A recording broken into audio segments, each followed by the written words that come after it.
Wyoming Territory, autumn 1881. When drifter Jake Callahan took a bullet meant for a mysterious woman fleeing bounty hunters in Cheyenne, he expected to die forgotten in the dust. Instead, he woke at dawn to find her kneeling beside him, wearing the silver cross his mother had lost 20 years ago when raiders burned their homestead. What began as a moment of instinctive protection would unravel a web of family secrets, stolen identities, and a love forged through redemption. Sometimes the stranger you save turns out to be saving the pieces of yourself you thought were lost forever. Chapter 1. The Bullet and the Stranger. The autumn wind carried dust and dead leaves through the streets of Cheyenne, Wyoming Territory, on October 3rd, 1881.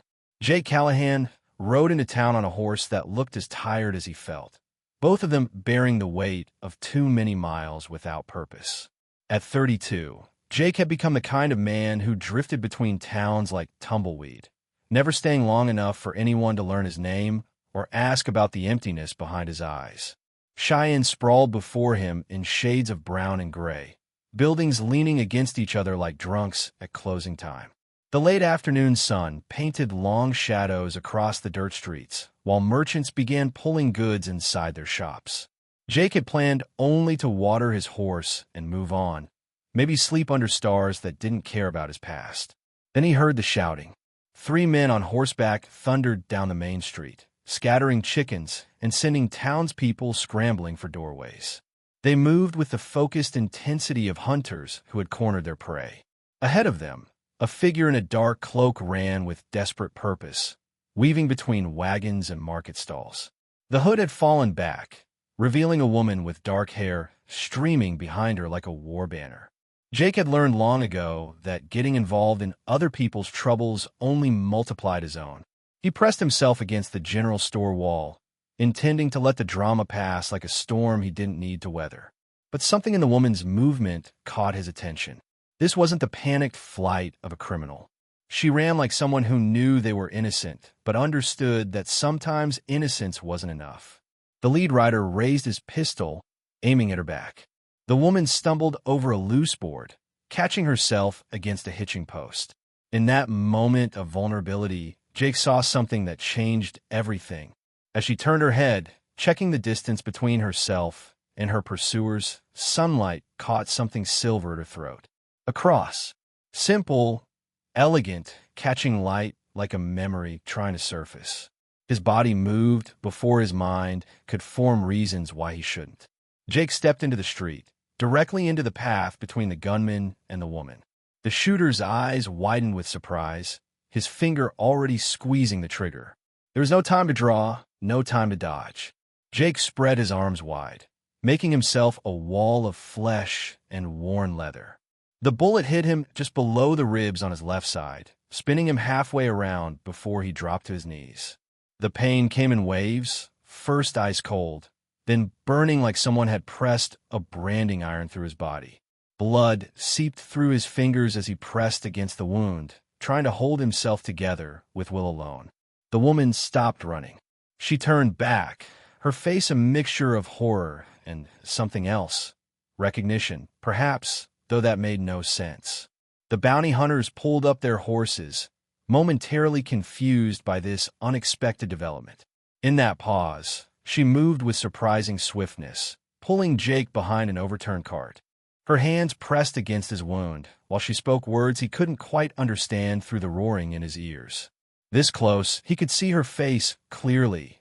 Sharp cheekbones, eyes the color of storm clouds, a small scar across her left eyebrow. But his gaze kept returning to the cross at her throat. Silver, worn smooth in places, with something engraved along the edges he couldn't quite make out. As darkness crept in from the edges of his vision, Jake heard horses approaching, voices shouting, the woman saying something about not letting him die for her. The last thing he saw before the world went black was that silver cross swinging as she leaned over him, catching the dying light of day like the last star before dawn. Chapter 2. Dawn's Revelation. Consciousness returned slowly, like water seeping through cracked earth. Jake's first awareness was of pain, a deep throb in his side that pulsed with each heartbeat. Then came the smell of wood smoke and something medicinal, sharp and clean. His eyes opened to unfamiliar rafters above, morning light filtering through gaps in the roof boards, creating patterns that danced when the wind moved the trees outside. He lay on a narrow cot in what appeared to be a trapper's cabin, walls chinked with mud and moss, a stone fireplace crackling with fresh logs. Bandages wrapped tight around his middle, spotted with dry blood but clean otherwise. Someone had removed his shirt and boots, leaving him vulnerable in ways that went beyond the physical wound. Movement caught his attention. The woman from the street sat in a chair near the fire, grinding something with a mortar and pestle. Without the cloak, she looked younger than he'd first thought, perhaps 25, wearing a simple brown dress that had seen better days. Her dark hair was pulled back in a loose braid, revealing the elegant line of her neck and the silver cross that rested against her collarbone. She noticed his awakening and moved toward him with the careful grace of someone accustomed to not disturbing the wounded. Her fingers checked his forehead for fever, examined the bandages with practiced efficiency. This close, Jake could see the cross clearly, and his breath caught in his throat like he'd been shot all over again. The inscription along the edge was worn, but still readable in the morning light. "Faith carries us home. MC 1861. Margaret Callahan." His mother's initials, her favorite saying, the year she'd received it as a wedding gift from his father. 20 years since he'd seen it last. The night riders came and burned everything to ash. The woman noticed his staring and touched the cross reflexively, a protective gesture born from habit. She introduced herself as Elena, speaking in a voice that carried traces of education despite the rough circumstances. She'd managed to drag him here, to this abandoned cabin 3 miles outside Cheyenne, after creating enough confusion to lose the bounty hunters temporarily.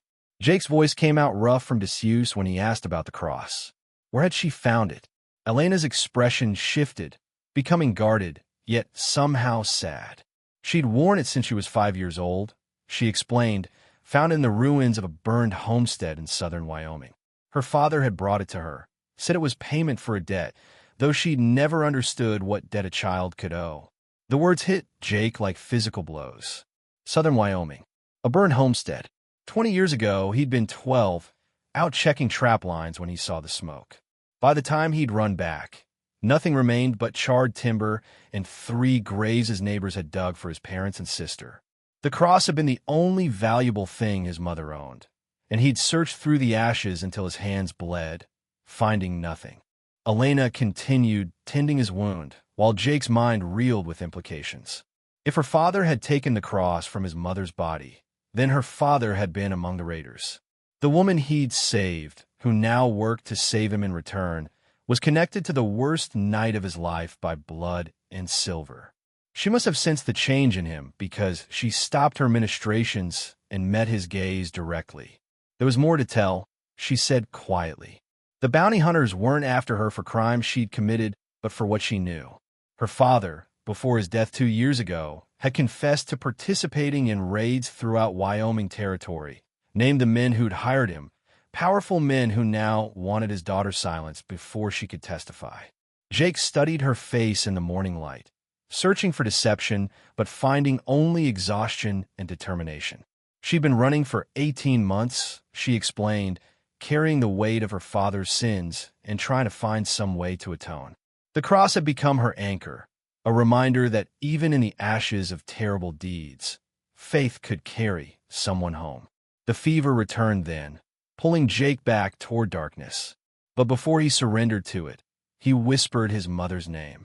Elena's eyes widened with understanding, and her hand found his, squeezing gently as the morning light caught the silver cross, connecting past and present in ways neither of them yet fully understood. Chapter 3. Shadows of the Past. The fever broke on the second night, leaving Jake weak but clear-headed enough to piece together the terrible truth. Elena sat by the window, keeping watch, her silhouette outlined against the stars. She'd been talking quietly, perhaps thinking him still delirious, confessing to the darkness things she couldn't say to his conscious eyes. Her father had been William Black Bill Morrison, a name that still made honest folks lock their doors throughout Wyoming Territory. The man who'd led 23 raids over 5 years, leaving burned homesteads and fresh graves from Laramie to the Montana border. Elena had learned this truth only after his death, when she'd found his journal hidden beneath floorboards, each page detailing crimes that made her sick to read. Jake listened with his eyes closed, his chest tight with something more complex than the simple rage he'd carried for 20 years. Elena spoke of spending the last 2 years traveling to every burned homestead she could find, leaving what money she had with survivors, offering testimony to sheriffs who usually turned her away. She'd worn the cross as penance, she said, though she knew no amount of atonement could undo what had been done. The morning brought harsh reality with hoofbeats in the distance. Elena moved from the window with practiced urgency, checking the load in an old Spencer rifle she'd found in the cabin. 3 riders, she reported, the same bounty hunters from Cheyenne plus 2 more. They'd tracked them here, probably following the blood trail Jake had left despite Elena's efforts to cover it. Jake pushed himself upright, ignoring the fire that shot through his side. His Colt lay on the table beside the cot, cleaned and loaded. Elena had maintained his weapon while nursing his wound, another small gesture that complicated his feelings. By all rights, he should hate her. She carried the blood of the man who destroyed his family. Yet watching her prepare to face armed men, rather than abandon him, stirred something in his chest that had nothing to do with his injury. She turned to him then, those storm cloud eyes holding steady despite the fear he could see in the set of her shoulders. She understood if he wanted to turn her over, she said quietly. The bounty would be enough for him to start fresh somewhere, build the life the raiders had stolen from him. It would be justice of a sort. Jake stood slowly, testing his balance, then moved to the window. 5 men now, spreading out to surround the cabin. They'd want Elena alive to ensure their silence money, but they'd have no such compunction about him. He thought about his mother, about the cross she'd worn every Sunday, about her voice saying faith carried people home. Then he thought about Elena, traveling to graves to leave coins and apologies, wearing his mother's cross not as a trophy, but as a weight. The decision came with surprising clarity. Jake checked his ammunition and moved to the back door. He told Elena they'd make for the tree line when the shooting started, head for the high country where horses would struggle to follow. She stared at him for a long moment, understanding passing between them without words. The first shot shattered the window, sending glass scattered across the floor like fallen stars. Jake returned fire while Elena shot through the broken pane, her aim steadier than he'd expected. The bounty hunters hadn't expected resistance from 2 directions, their careful approach dissolving into chaos. In the confusion, Jake grabbed Elena's hand and pulled her through the back door. They ran despite his wound, despite her dress catching on brush, despite the shouts and gunfire behind them. The trees reached out like sanctuary, and they plunged into their shelter as bullets stripped bark from trunks around them. They climbed higher as the sun reached its peak, following game trails and creek beds, moving with the desperate energy of the hunted. Behind them, voices grew fainter, the bounty hunters struggling with horses on the steep terrain. Jake's side leaked fresh blood through the bandages, but he pressed on, Elena supporting him when his strength wavered. By nightfall, they'd reached a ridge that looked down on the cabin, now just a distant speck with torch lights moving around it like angry fireflies. Elena helped Jake to a sheltered spot beneath an overhang where they could rest. As she re-wrapped his bandages with strips torn from her petticoat, Jake realized he'd made his choice. Whatever sins her father had committed, they weren't hers to carry alone anymore. Chapter 4. Where the cross leads home. 3 days of hard travel brought them to the place Jake had avoided for 20 years. The old Callahan homestead sat in a valley where cottonwoods grew thick along a creek that still ran clear despite time's passage. Nature had reclaimed much of what fire had taken, with wildflowers growing through the foundation stones and vines wrapping around the chimney that stood like a monument to lost dreams. Jake stood at the edge of what had been his childhood home, his body trembling from more than just his healing wound. Elena remained quiet beside him, understanding that some moments demanded silence. The wind moved through the valley carrying the smell of sage and memory, stirring ashes that existed only in Jake's mind. They made camp near the old well, its stone walls still solid after 2 decades. While Jake rested, Elena explored the ruins with careful reverence, her fingers tracing the outline of rooms where laughter had once lived. Near what would have been the kitchen, she found something that made her call out softly. Beneath years of accumulated leaves and dirt, protected by a fallen beam, lay a metal box, its lock broken but contents preserved. Inside were papers wrapped in oilcloth, water-stained but readable. Jake recognized his mother's careful handwriting immediately, though these weren't the household accounts he remembered her keeping. These were letters, dated in the months before the raid, describing threats from a group of men who wanted the family to abandon their homestead claim. The land sat on a route perfect for moving stolen cattle, and certain powerful men in Cheyenne had decided the Callahans were an inconvenience. The final letter, never sent, was addressed to a federal marshal. In it, Margaret Callahan described how William Morrison had come to warn them, had tried to convince the other raiders to leave the family alone. He'd argued that killing settlers would bring federal attention they couldn't afford. But the other men, paid by those same powerful Cheyenne interests, had overruled him. The last line, written in haste, mentioned giving Morrison something to remember them by, should the worst happen. Elena's hands shook as she read her father's name in Jake's mother's handwriting. The cross hadn't been stolen. It had been given, a gesture of gratitude toward the one man who'd tried to prevent the massacre. Her father had carried that weight for 15 years before giving it to his daughter, perhaps hoping she could find a redemption he never could. Jake sat in stunned silence as the truth rearranged 20 years of hatred into something more complex. The men who'd ordered his family's death were the same ones now hunting Elena, desperate to silence her before she could testify about their current crimes. They'd built their fortunes on blood and theft, and Elena's testimony threatened to bring their empire crashing down. As dawn broke over the valley, Jake made a decision that would have seemed impossible days before. He pulled out paper Elena had saved from the cabin and began writing his own letter to the federal marshal in Cheyenne, adding his witness to hers. Together, their testimony would be enough to bring justice that was 2 decades overdue. While they waited for enough strength to make the journey back, Jake and Elena began clearing the old foundation. It started as simple, busy work, something to occupy their hands while processing the weight of revelation. But as days passed, it became something more. They discovered the old root cellar had survived, mostly intact. The stone walls his father had laid still stood strong.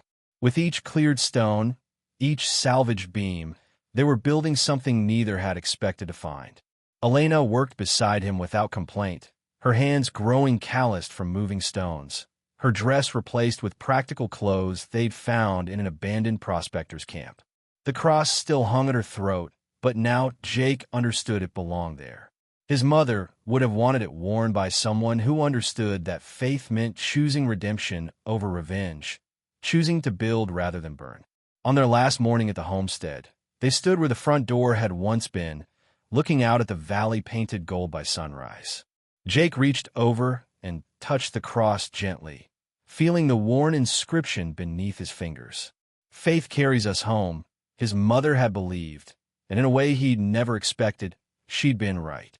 The cross had carried Elena to him, had carried him back to this place, had carried them both towards something that might become home again.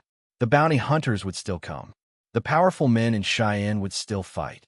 But standing in the ruins of his past with Elena beside him, Jake understood that sometimes the longest journey home led through the heart of someone who traveled their own road of loss and redemption. If this story of redemption and unexpected love moved you, please hit subscribe for more powerful Western tales. Share which moment touched your heart most in the comments below.